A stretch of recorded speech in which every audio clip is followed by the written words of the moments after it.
I really got a terrible daughter-in-law, didn't I? That girl is useless, so there's no hope. When I left work early and entered the house, I could hear my mother-in-law's voice from the living room. I instinctively lowered my breath and listened carefully. I'm getting a huge inheritance, you know. Since I'm receiving it, there's no need to be stingy, right? After all, I'm doing most of the housework, you know. I even ironed that girl's shirts for her. Well, I have to admit, I'm doing it to spend her inheritance. But still, I'm doing it. It seems like she's talking about me. My mother-in-law is talking about me. But I'm taken aback by her tone. My usual mother-in-law is very kind and considerate, even taking the initiative with household chores. I've never heard her speak like this before. Calling me a bad daughter-in-law or useless? Was my mother-in-law always like this? And talking about an inheritance? Could she be referring to that thing I inherited from my aunt? I quietly approached the living room, concealing my footsteps and presence. If she didn't have an inheritance, that girl, I wouldn't have accepted her as a daughter-in-law. She's plain and uninteresting. She's the kind of daughter-in-law you can't brag about to the neighbors. It's all for the sake of money, isn't it? Endurance, it's all about endurance. During all this time, my mother-in-law had been constantly making derogatory comments about me. I wonder who she's talking to. I discreetly peeked inside and saw the person she was talking to. I gasped in surprise. And my mother-in-law, with a smirk on her face, said, "That's right," and clapped her hands. She passed away, leaving an inheritance for that girl. She was her niece, you see. But the truth is... I felt like screaming as my mother-in-law spoke, but I quickly covered my mouth. No way. Can that really be? My name is Arya. I'm a 28-year-old housewife. I met my husband, Luke, through a coworker's invitation to a group date. We got to know each other at the mixer, and we hit it off, starting a relationship. I lost my parents in an accident when I was young, and my father's sister, Caroline, raised me. Even though Aunt Caroline had gone through a divorce when she was young, she became a successful businesswoman and raised me with strict yet loving care.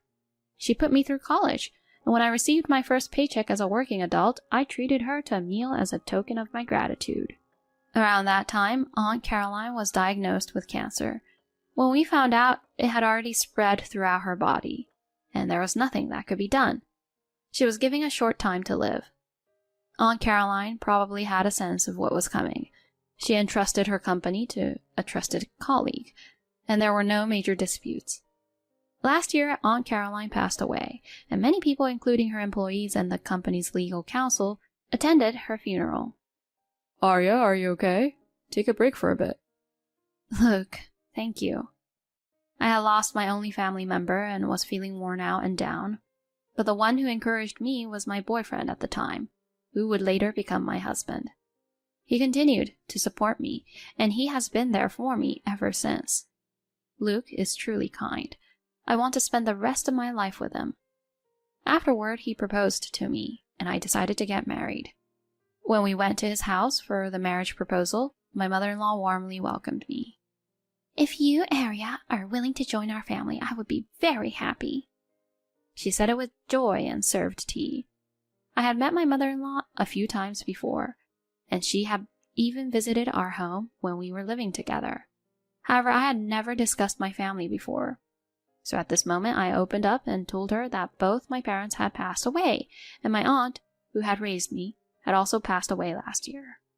But my mother-in-law, without making a single unpleasant face, said, "It must have been tough," and she teared up as she comforted me. I felt relieved by her kindness. She was such a caring mother-in-law. So, Arya, my mom has been divorced for a while now. Since I became a working adult, she's been living alone. But last month, she had a fall and injured her leg, and I started worrying about her age. Arya, if it's okay with you, would you be willing to live with my mom after we get married? His proposal gave me a moment of hesitation.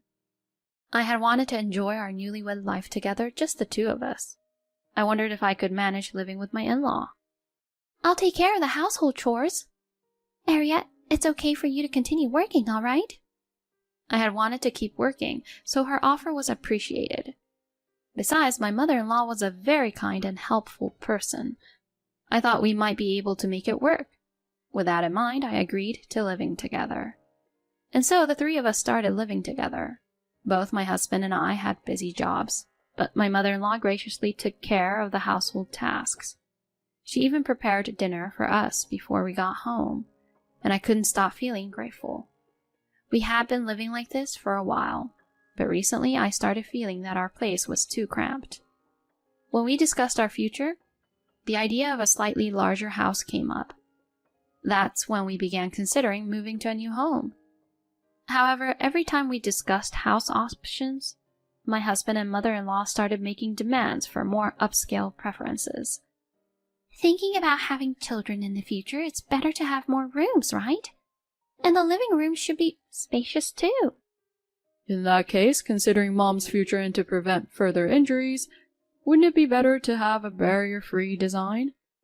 If we do that, the house should be reasonably spacious inside as well.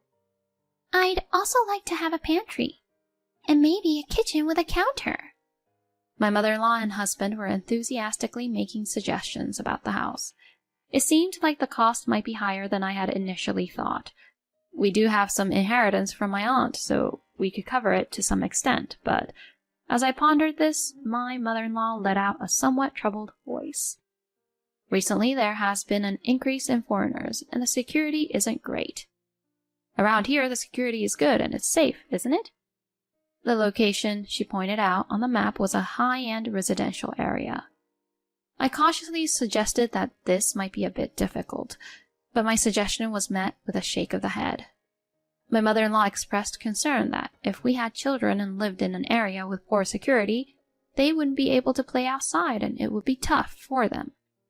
She mentioned that I also had late work days, so it would be best to be in a safe place. She emphasized that she was thinking about my well-being, and my husband agreed with her. I want to protect my family. Let's move to a place where we can feel even a little safer.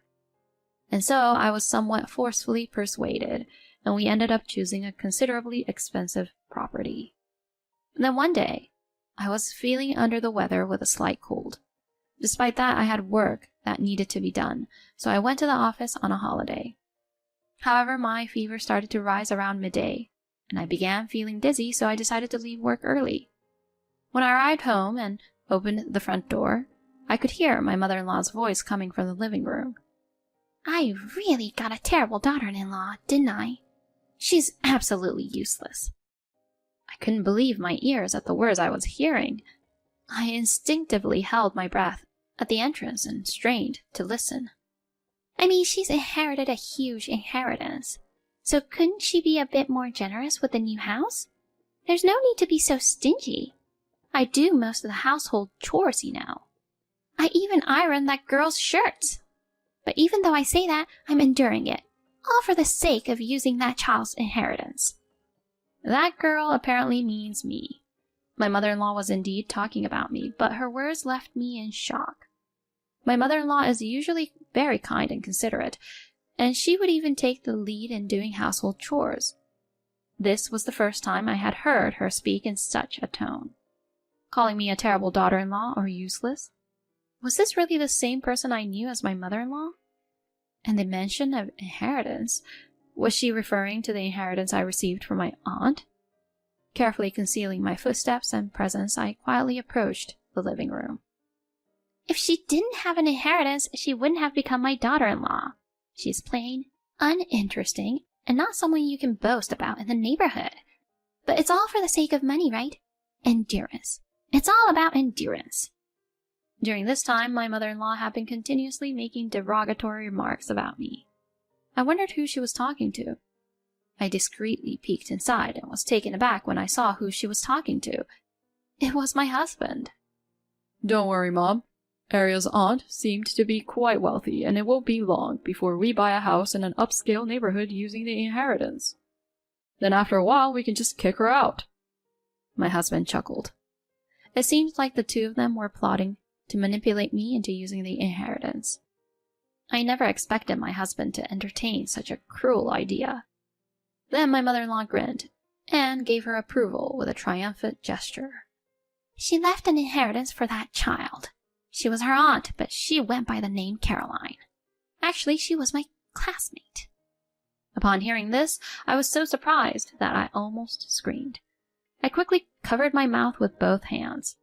I couldn't believe that there was a connection between my mother-in-law and my aunt, so it was a shocking revelation. According to my mother-in-law, my aunt was a studious type, while my mother-in-law was considered a prima donna. But Caroline was the class representative and always nagging me. She used to say things like, "Throw your trash in the bin," and "Don't bully Claire," even though she was a plain studious type. She was so cheeky I really disliked her. But I was popular, and I thought Caroline would live a plain life in the shadows forever.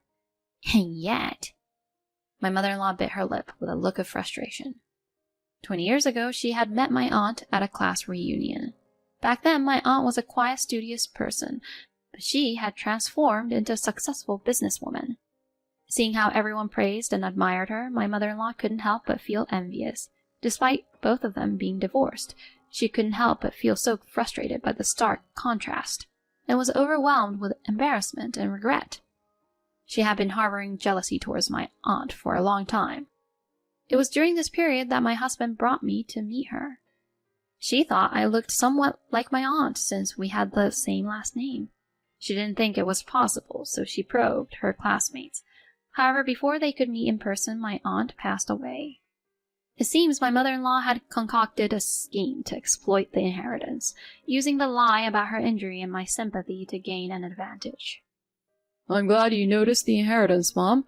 Without it, I might not have married Arya." "Right? When you two were living together, there was a time when I went to your room. I secretly checked Arya's bank statement. That's when I saw a substantial amount of inheritance had been deposited." As I watched the two of them laughing together, I was shocked. But gradually a simmering anger welled up within me. So both of them were after my inheritance, huh? All the kindness, the marriage, and even taking care of the household chores? It was all just to use up my inheritance. I can't forgive them anymore. Just you wait. I'll pay you back double. No, I'll pay you back double. The next day I said to them with a smile, "I found the perfect place for both of you. I've already paid the down payment." When I conveyed this to my mother-in-law and husband, they were overjoyed, exclaiming, "It's a house in an upscale residential area." On moving day, I had to go to work in the morning due to job commitments, so I was out only in the morning. When I returned, all my belongings had been dumped in the trash area. Inside the house, the keys to the new home, the expensive furniture, my husband and mother-in-law's things, everything was gone. There was nothing left, except a divorce certificate placed on the floor, as if to say, "You're no longer needed." I called my husband. "What is going on here?" "We have a new home now, so you're no longer needed." When my husband answered the phone and heard my voice, he started laughing. Then he handed the phone to my mother-in-law. "I'm sorry, Arya. I originally hated you because you looked so much like Caroline. The house has already been sold, so if you don't want to get caught for trespassing, you'd better leave right now." "But..." Shocked, I was about to say something, but my mother-in-law, looking satisfied, hung up the phone while laughing. "Well, I guess I should leave quickly," I muttered to myself and turned off my smartphone. The next day, when I turned my smartphone back on, I was surprised to see a huge number of missed calls. As soon as I powered it up, another call came in. It was from my husband. "Why aren't you at your parents' house?" Luke's voice sounded tired as he spoke. "You said you sold that house, didn't you? Have you already forgotten?" "I've been looking for you. What's up with that new place?" My husband was furious and yelling over the phone. In reality, our new home, while in an upscale neighborhood with a standalone house, was the cheapest option in the area. It was an old, run-down house hidden behind high-rise apartments. In the background, I could hear my mother-in-law yelling loudly alongside my husband. "Right? Isn't it the perfect place for you guys?" I couldn't hold back my laughter any longer. Yesterday I had pretended to be shocked, but after hanging up, I had a good laugh because my plan had worked. I had actually moved to a luxury apartment that I had prepared in advance. "What do you mean, the perfect place? This is ridiculous. When I sneakily checked your bank statement, I saw that $300,000 had disappeared. I thought for sure you had used it for the new house." I overheard my mother-in-law accidentally revealing this behind my husband. Unfortunately, the money that had gone missing wasn't used to buy a house in the upscale neighborhood. It was used to purchase the luxury apartment where I live. So it was all a false alarm, in other words. Oh, by the way, technically that house is my property. The rent will be paid to me as the owner. Well, as long as it can be covered by Luke's monthly salary, though. When I said that, my mother-in-law questioned my husband on the phone about what I meant. In reality, my husband earns less than me monthly. Furthermore, upon further investigation, I found out that he had been receiving a generous amount of child support from his biological father out of goodwill. While the support has stopped after he became an adult, my husband had a habit of spending that money recklessly. It seems he couldn't shake off that habit as he had debts before we got married. He proudly boasted about snagging a high-income wife among his friends, but as my mother-in-law scolded him, I asked my mother-in-law, "Can you, Mom, really criticize others? Isn't the reason for your divorce because of your affair? Luke is not your biological child, right? And didn't your affair partner run away from you?" Upon hearing that, my husband was speechless. My mother-in-law, in a panicked tone, was trying to explain loudly. Over the phone, the two were shouting things like, "Come over here right now. I'll beat you to a pulp. I'll make you suffer." And they were yelling angrily. However, when I informed them through the lawyer that the divorce had been finalized, they went even more berserk, given their bizarre state. It seems that neighbors called the police. Just as I heard the sirens of a police car, I could hear over the phone that the two were being taken away by the police. In the end, the two were released the same day. However, given the income of my ex-husband, he couldn't afford to pay the rent and debts, resulting in them being kicked out of their home. It seems my ex-husband and ex-mother-in-law are now living in a small, cheap apartment. And by the way, when I sold the rundown house, I got a better price than I expected because they had turned it into a parking lot. Afterward, my ex-husband, who didn't know my current address, sent a letter to my company. The contents stated, "Since you were a married couple, if you divorce, you should split the assets in half. If it's a debt incurred during the marriage, Area also has an obligation to repay it," and so on. What is this person saying, I wonder? Well, never mind, let's leave it to the lawyer. I used to be the legal advisor for my aunt's company in this matter. I've decided to entrust it to Claire, the lawyer. According to the lawyer who went to meet with both of them, during the discussion my ex-mother-in-law apparently turned pale upon seeing the lawyer. It turns out the lawyer was once a classmate of my ex-mother-in-law who used to harass her. At that time she weighed 80 kilograms, but now she has slimmed down considerably. Even if she might be unrecognizable as a different person, traces of her former self remained. She used to be a great partner for my aunt as her legal advisor, but it seems my ex-mother-in-law wasn't aware of that. "If you continue to hound Area any further, I will completely crush all of you." The lawyer, while laughing at my ex-mother-in-law and the others, it seems they exerted pressure in a low voice. Premarital debts are not the responsibility of the wife to repay. Furthermore, since the inheritance was acquired before marriage, Luke does not have any rights to it. She firmly asserted this to my ex-husband once again. Furthermore, with regards to my ex-mother-in-law, "Caroline is different from you. She built her wealth through her own efforts, unlike you who deceived her husband and cheated. I'd rather not be associated with you," she said. And my ex-mother-in-law, unable to say anything in response, just hung her head, her face pale. Afterward, my ex-husband found himself drowning in debt and tried desperately to find ways to gather money. It seems he was abandoned even by his friends. He tried to cling to my ex-father-in-law, who had been providing child support, but he coldly pushed him away. It seems he eventually called the police after his persistent attempts. In the end, when he tried to borrow money from a colleague at work, they reported it to the appropriate department, stating that he had been stalking them. Consequently, he ended up resigning voluntarily. It seems he is now living a modest life with his mother, but they apparently argue every day, sometimes prompting neighbors to call the police. Still, due to a lack of money, living together is the only option. Even after selling the things he had indulged in buying all this time, it seems the debt didn't decrease. The two, who couldn't fully let go of the inheritance, came barging into my company, but of course, they were escorted away by the police. Afterwards, it was a relief that a lawyer worked to obtain a restraining order against them approaching me. As for me, after selling the land, I became interested in increasing my wealth and actively studied for it. It seems I inherited a sense similar to my aunt's. After obtaining the financial planner qualifications, I also learned a bit about investments. Since transitioning to a job as an FP, work has been enjoyable. I think it might be okay not to get married for a while. You look just like Caroline when you're working happily. Really? That makes me very happy if it's true. I've never had much self-confidence, but thanks to Caroline's encouragement, I was able to change.